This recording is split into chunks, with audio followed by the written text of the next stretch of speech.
Welcome to this episode number 68 of Your Next Trade, called today Roaring Madness. So stay with us, because at the end of this video we'll be watching at what is important, looking at the catalyst, and we're gonna have a very busy week over the next 5 trading sessions. So first, let's discuss what has been the week, and one of the topics has been the GME big move due to the comeback of the Roaring Kitty, and that was quite a funny week for the stock. But overall, that tells you some of the underlying of these markets, which is driven by options. So we have a lot of options activity, we had a lot of noise, we got a lot of pumping stocks, a lot of different people that will be building online activity. Then they will be selling either their longs, their shorts, or they will be selling some education. But make no mistake, the equity market stocks are always made of this noise, of this volatility. You can argue that hedge funds will be telling us that they are long one name, that they are short another name. What is particularly true is the followers of this Roaring Kitty and the implication that it has over the last few weeks and few months, and since roughly 2020, over the options markets. Let's look at, for example, on Friday, if we look at the most active options that were traded on the US market. As you can see, on Friday, the GME calls 128. We are talking $128 when the stock was trading at 40 and then dropped to 27 something. But 128 for the call, that is maturing next Friday. We had 77,000. So you can argue this is complete madness. Why are all those people, buying and selling those calls? But if you look at the other names, if you look at the activity of the SPY, of the VIX, and sometimes you used to have Tesla. More recently, we had NVDA. So NVDA is trading 5 times more than any stocks on the US market. So is it that different from the madness that we had around GME? No, I mean, yes and no, because at the end of the day, this activity around options, those moves into very concentrated names, are not very different from GME. So yes, you can make fun of this guy on Friday Roaring Kitty, but don't get fooled. The guy has a huge position. He knows what he is doing, and this is about social media exposure, and very much like what the hedge funds have been doing for many years. You put a position, you disclose your position, and guess what? You're hoping that many people will be following your position. So, but overall, what does it tell me is, over the last 4 or 5 years, we have more and more markets that are driven by options. We do know that 50 to 60% more of the activity of options will be short-dated options. As we can see here, we are talking only 1 week option for GME, and that means the market structure has been evolving quite massively over the last few years. So let's go back into the year-to-date asset performance. The story is more or less the same, where we get the S&P up 12%, Nasdaq 14%, the Russell flattish for the year, Euro stocks, Europe up more than 10%, crypto still the same, and what we've seen from for this next slide, next tab, is actually commodities have been suffering and giving back some of their performances more recently. So we are talking copper, we are talking WTI, we are talking gold, and silver was the same. We did the start of the session was a couple of weeks ago when we look at silver above $30. But overall, if we look at stocks, that has been a very strong week, despite the end of the month that was already strong. So the market carries on. We are making new highs on the S&P, on the Nasdaq. The Russell, interestingly, has been struggling. So we had some of those social media influencers and people, those fin tweets telling you, the Russell will be following, it's going to be up 50%. It has been down 5% over the last month. So really, the US core stocks, the small and mid caps in the US, have been underperforming the big ones. I'm interested now into the week-to-date industry performance, where like a bit like same as usual, we get the semiconductor, the Nasdaq technology very, very strong. Why? Because when NVIDIA is so strong on the week, that is the overall sectors and indexes will be following. We do know that NVIDIA is a big weighting of the Nasdaq, the S&P, and the semiconductors, obviously. And coming back to the GME, honestly, NVIDIA is not very different. As I've been saying, NVIDIA is trading 5 times more than any stocks. We are talking Apple or Microsoft. We do know that there has been a massive gamma squeeze until 1200, 1250. So it gave back a bit on Thursday from 1250 to 1200. The reason was pretty obvious because most of the open interest for the week was at 1200. Don't think this is magic. This is mostly about those open interest. It's going to be an interesting day on Monday, tomorrow. Why? Because we had the split of NVIDIA, so 10 times split. So meaning that you might see more retail traders going for the stock, as obviously it's easier to get access when the stock will be trading at 110, 120. And in the meantime, any options premium will be coming down as well. Not coming down overall, but because the stock is much lower. Other end of the spectrum, oil services, mining, and utilities. So if we go into the next slide, that has been, the big losers for the week, energy and utilities. 3 weeks ago, utilities were really strong. It felt like, 10% over 3 to 4 weeks. So there are some funny moves in the market where you see stocks, indexes, not indexes, but I should say industries that are moving big time, like, it's never going to stop, and then suddenly it stops and it turns. And, most of those drives have been, again, with options. You look at the calendar month, you look when options will be maturing, then there is a chance that it might turn. So market is pretty much hard to read in terms of flows, because things could change quite rapidly. What about the US 10-year? So 443 for the week. We went down to the 4.3%, I think, but the reason has been NFP numbers were pretty good on Friday, so that explains the sell-off in bonds and yields going higher. For the steepening of the yield curve, you should still be waiting for more. What about the Fed funds rate? So Fed fund rates, we're going to have the FOMC meeting on Wednesday. The expectations, if you look here, it's for the Fed to do nothing in June, nothing in July, probably not much in September, and it might be around November, December for the Fed to be cutting by 25 bips, 0.25% in 2024. But what is interesting, if you compare those numbers versus the end of April, what you can see, so this is April in red, and everything has been moving, been coming down after 2025. So actually the market is expecting the Fed to be not as aggressive in terms of cut in 2024, but much more aggressive from 2025 onwards. What about the volatility? So volatility is still completely compressed, something that we discussed over and over. There was an interesting Twitter from, I can't remember who that was, explaining that the VIX is at 12.22%, but actually if you take aside the NVIDIA volatility, we are roughly at 9% for the S&P. 9% implied volatility next 30 days on the S&P, which is roughly the levels that we had in 2017. So if you've been trading in 2017 the way I've been, you remember that the market was very, very quiet, and it feels very much like this. So let's say 1/3 of the implied volatility has been coming from the NVIDIA move. If you take aside this volatility, then you come back to the same level as we had in 2017. So let's go into the technical analysis for the S&P, as I said. So we are looking at a weekly chart, as you can see here. We have been making new highs, but we are still looking for direction. I mean, direction has been higher, but we have not been making big moves so far and big breakout over the last months. Nasdaq a bit stronger by definition because of the beta.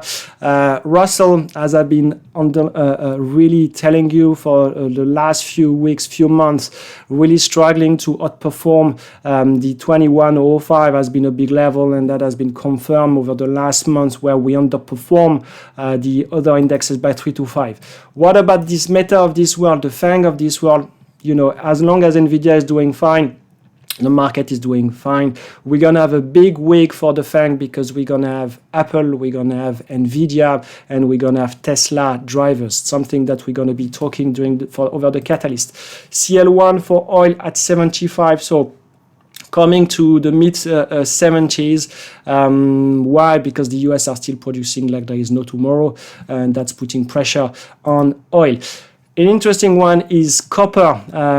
When we were at the top not so long ago, everyone was bullish. We have been coming back since then, and we have been coming back by 10%. You can argue that, you know, we are up 10% from the lows, but in terms of risk reward now, you are in between the 4 and the 5. So that means 10% downside, 10% upside. Why? Because the China, again, has been putting production, a lot of supply into the market. What about gold?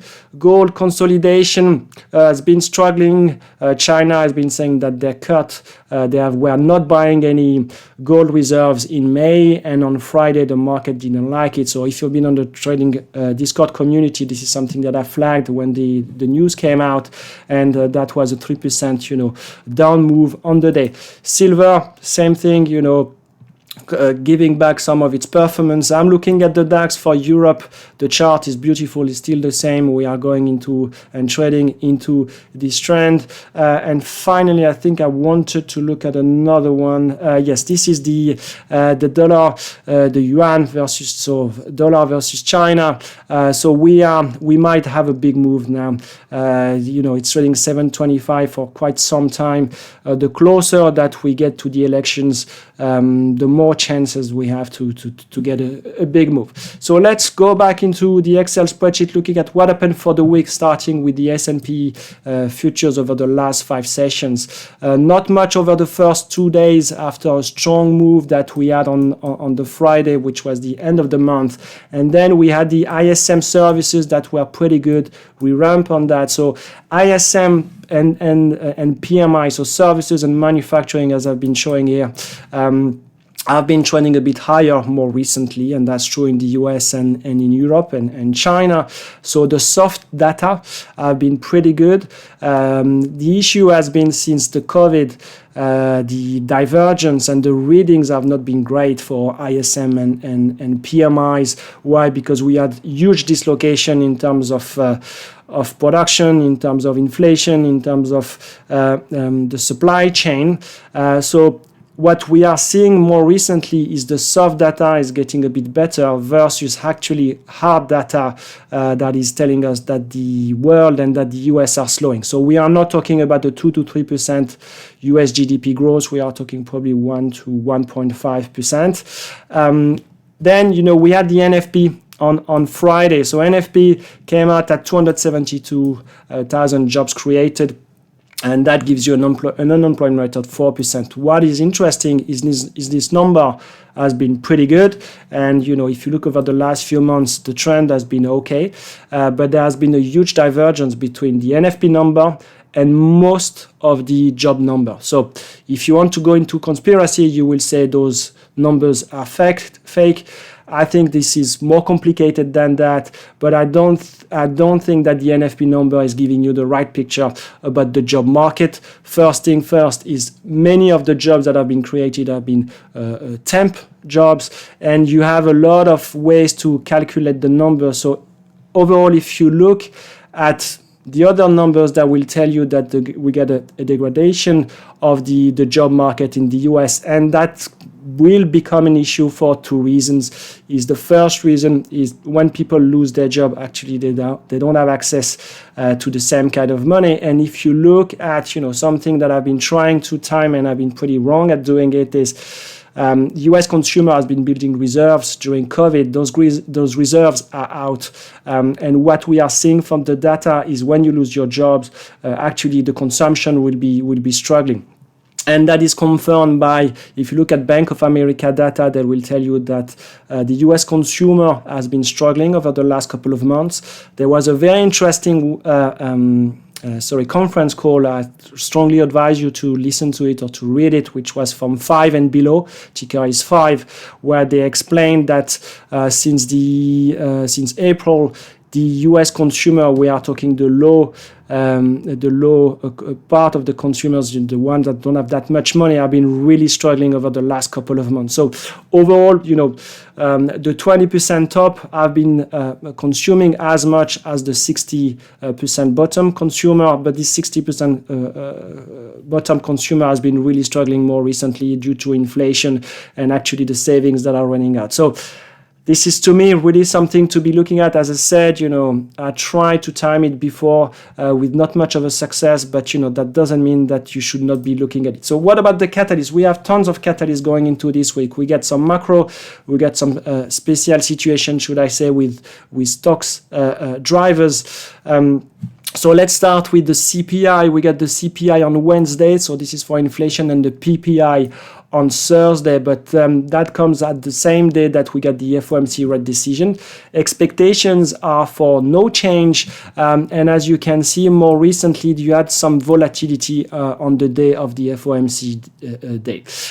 So as we've seen, as we discussed, when we look at the Fed fund rates, expectations right now are for the Fed to be cutting only by 25 bips at the end of this year, but for the next 3 months, not much. Let's see if the CPI could derail those expectations. The month-on-month move for the core is around 0.3%, I think. Other than that, we do have like the Bank of Japan on Friday, so this one is going to be important. And we got a bit of noise with the G7 summit in Italy.